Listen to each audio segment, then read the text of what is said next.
Optical isomerism বা আলোক সক্রিয় সমানতা।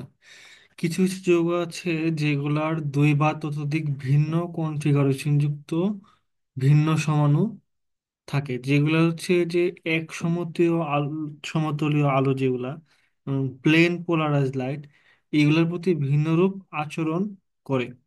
এই যৌগগুলোকে বলা হচ্ছে আলোক সক্রিয় সমাণু, মানে অপটিক্যালি অ্যাক্টিভ আইসোমার বা আলোক সক্রিয় যৌগ। এক সমতলীয় আলোর ক্ষেত্রে এইসব যৌগের প্রতিক্রিয়াকেই বলা হয় হচ্ছে আলোক সমান সমানতা। তো আলোক সক্রিয় যৌগের মধ্যে যে বৈশিষ্ট্যগুলো থাকবে সেগুলো হচ্ছে, প্রথমে হচ্ছে তাদের অপ্রতিসম কার্বন পরমাণু বা কাইরাল কেন্দ্র থাকবে। তারপরে হচ্ছে যে উভয় সমাণুর কনফিগারেশন দর্পণের প্রতিবিম্ব হবে। আয়নার সামনে দাঁড়ালে যে আমাদের যে ছবি আয়নার ভিতরে দেখা যায় সেটা কি প্রতিবিম্ব।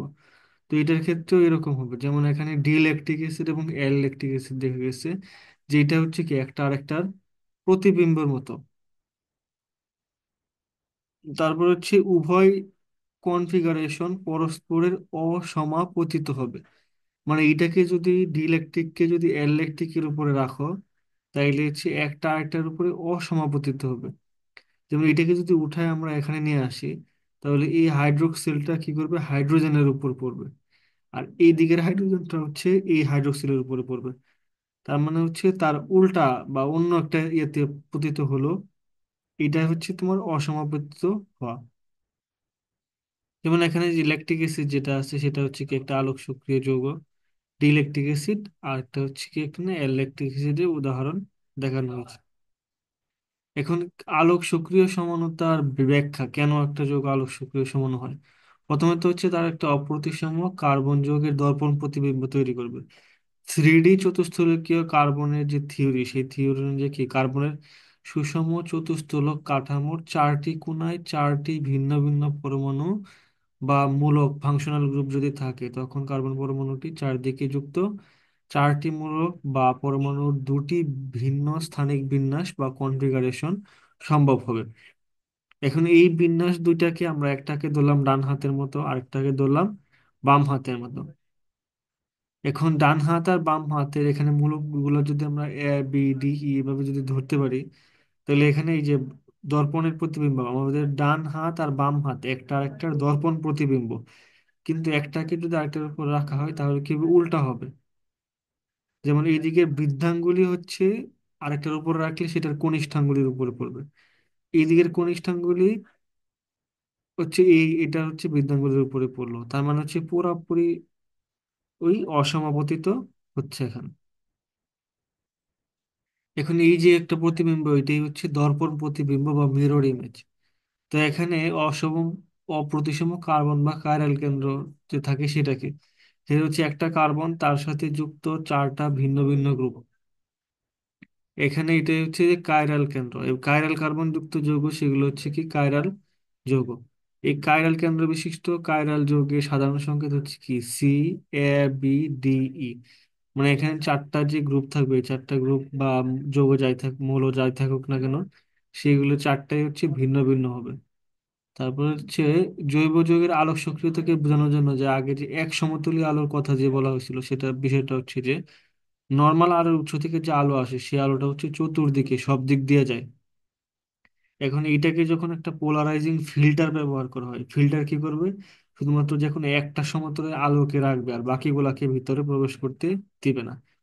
তারপরে সেই সমতলীয় আলোর যে প্রাথমিক তলটা, এটা দিয়ে যখন আলোটা আসবে, তখন কাইরাল যৌগ আরেকটা টিউবের ভিতরে মিক্স করে রেখে দেওয়া হবে। এটার ভিতর দিয়ে আলো আকাশ আসার সময় একটু বেঁকে যাবে। এখন কয় ডিগ্রি বেঁকে গেল, সেই বেঁকে যাওয়ার উপরে ভিত্তি করে হচ্ছে আমরা বুঝতে পারি যে এটা কয় ডিগ্রি কোণে বেঁকে গেল।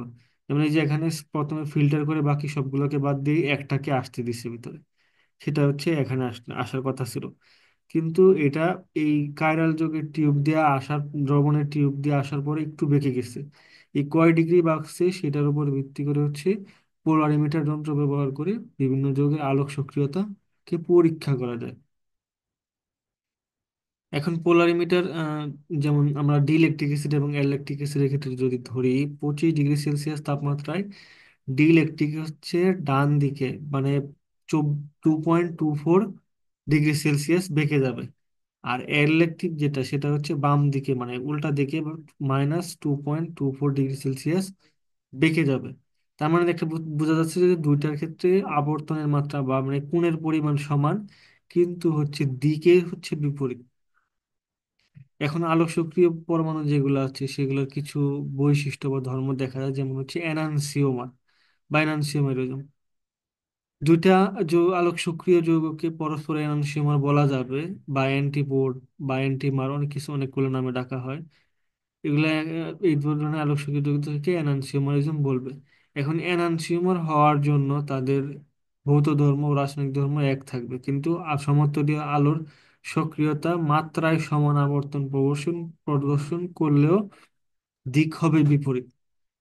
মানে যৌগগুলো মূলত একটাই, কিন্তু তার দুইটা ভিন্ন রূপ হবে, একটা হচ্ছে ডান দিকে ঘোরাবে, একটা হচ্ছে আলোকে বাম দিকে ঘোরাবে। এবং এখানে হচ্ছে কোণের পরিমাণ সমান হবে। কোণের পরিমাণ সমান হলেই হচ্ছে এনানসিওমার হবে। তারপর হচ্ছে রেসিমিক মিক্সচার বা রেসিমিক মিশ্রণ। দুইটা এনানসিওমার যারা একটা ডান দিকে ঘোরাবে আর একটা বাম দিকে ঘোরাবে, এরকম দুইটা যদি এক সমমোলার মিশ্রণ দেওয়া হয়, তখন কি হবে, প্লাসে মাইনাসে কাটাকাটি হয়ে যাবে, মানে এখান থেকে আর কোনো আলো আর কোনো ঘুরবে না, মানে আলোক নিষ্ক্রিয় হয়ে যাবে সেই মিক্সচারটা। তো এইটাই হচ্ছে রেসিমিক মিশ্রণ। যেমন ডি ল্যাকটিক অ্যাসিড এবং এল ল্যাকটিক অ্যাসিডের সমমূলার মিশ্রণ যদি আমরা একটা করি, তাহলে সেটা হচ্ছে একটা আলোক নিষ্ক্রিয় যৌগ হিসেবে কাজ করবে।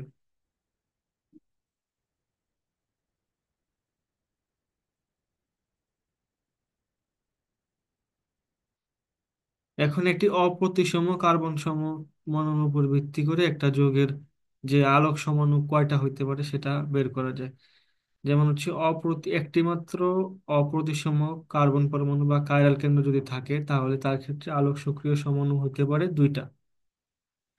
যেমন হচ্ছে এখানে butanol two chloropropanoic acid, two amino propanoic acid, two hydroxy propanol, two chloro bromo ethane. এখানে হচ্ছে অপ্রতিসম কার্বন পরমাণুযুক্ত কাইরাল কেন্দ্র বিশিষ্ট কিছু যৌগের এক্সাম্পল এই যে এখানে দেওয়া হয়েছে। তো এগুলা কি, এগুলা হচ্ছে যে অপ্রতিসম কার্বন পরমাণু বা কাইরাল কেন্দ্র বিশিষ্ট কিছু যৌগ এবং তাদের এক্সাম্পল। কারণ দুটি ভিন্ন অপ্রতিসম কার্বন পরমাণু সহ যদি হয়, জৈব যৌগের অণুতে দুটি ভিন্ন প্রকারের অপ্রতিসম কার্বন পরমাণু থাকলে, তখন ওই জৈব যৌগের হচ্ছে চারটা সক্রিয় সমণু সম্ভব। আগেরটার ক্ষেত্রে হচ্ছে আহ একটি মাত্র কাইরাল কার্বন ছিল, যার ফলে দুইটা সমান হয়েছিল। এখানে দুইটা কাইরাল কার্বন যদি থাকে, তখন হচ্ছে এখানে চারটা আলোক সক্রিয় সমাণু সম্ভব। তারপর হচ্ছে যে ডায়াস্টেরিওমার। ডায়াস্টেরিওমার হচ্ছে যে অসদৃশ কাইরাল কেন্দ্র বিশিষ্ট একই আণবিক সংকেত যুক্ত কিছু যৌগ আছে, যাদের ভিন্ন কনফিগারেশন দুটি আলোক সমাণু পরস্পরের দর্পণ প্রতিবিম্ব হয় না। তো এদেরকে বলবো হচ্ছে যে ডায়াস্টেরিওমার। এই ক্ষেত্রে এরাও কিন্তু আবর্তন হয়, কিন্তু আবর্তনের মানটা ভিন্ন ভিন্ন হয়। তবে আবর্তনের দিক তাদের একই হতে পারে অথবা উল্টাও হইতে পারে। ডায়াস্টেরিওমার যেগুলো থাকবে সেগুলোর মধ্যে এই যে গলনাঙ্ক, স্ফুটনাঙ্ক, দ্রাব্যতা, ঘনত্ব, এগুলোতে পার্থক্য লক্ষ্য করা যায়।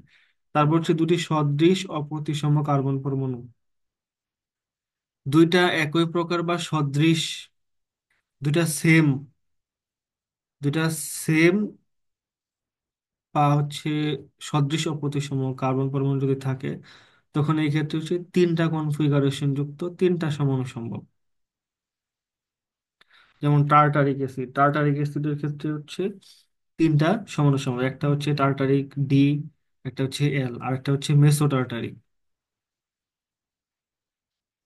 এখানে আলোক সম্মানুর যে সংখ্যা নির্ণয় যেটা আছে সেটা হচ্ছে যে আহ, একটি অপ্রতিসম কার্বন পরমাণু যুক্ত ল্যাকটিক অ্যাসিডের দুইটা আলোক সমূহ আছে, এবং দুইটা অপ্রতিসম কার্বন পরমাণু থাকলে হচ্ছে তার 2 টু দি পাওয়ার 4 মানে চারটা আছে। এইভাবে যদি তিনটা যদি থাকে তাহলে 2 কিউব মানে আটটা আলোক সমাণু পাওয়া যাবে। আবার যদি আরো বেশি হয়, চারটা যদি হয়, তাহলে 2 টু দি পাওয়ার 4 মানে 16টা সমাণু সম্ভব হবে।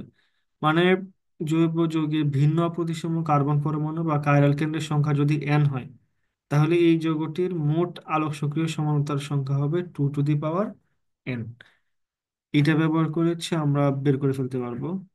আবার যদি দুইটি একই প্রকার বা সদৃশ অপ্রতিসম কার্বন পরমাণুযুক্ত টার্টারিক অ্যাসিডের দুটি আলোক সক্রিয় সমাণু এবং একটি আলোক নিষ্ক্রিয় সমাণু যদি থাকে, তাহলে এই ক্ষেত্রে সদৃশ অপ্রতিসম কার্বন পরমাণু জৈব যৌগের বেলায় হবে হচ্ছে 2 টু দি পাওয়ার n - 1।